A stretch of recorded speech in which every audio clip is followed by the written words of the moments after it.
皆さん知ってましたか？シロアリはゴキブリの仲間なんですね。シロアリ駆除をするとゴキブリもいなくなるっていう話よく聞きますよね。皆さんこんばんは。今回はそんなシロアリの駆除の工事を紹介したいと思います。実際に住宅に巣を作り、シロアリの被害に遭った住宅のシロアリ駆除を行います。工事は床下と天井裏の方に薬を撒いて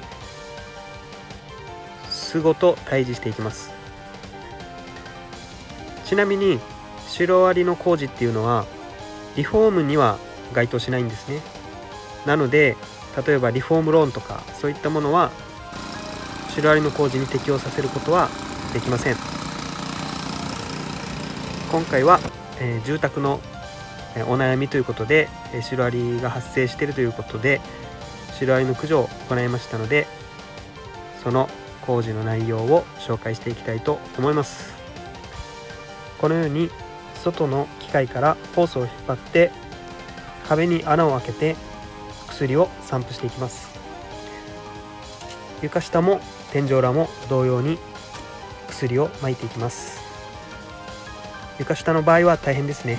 職人さんが直接入って中で作業をしないといけません。工事は一戸建ての住宅で約1日、天井を剥がしたり床下を開けたりという絡みが出ることを理解しておけばいいのかなと思います。駆逐完了です。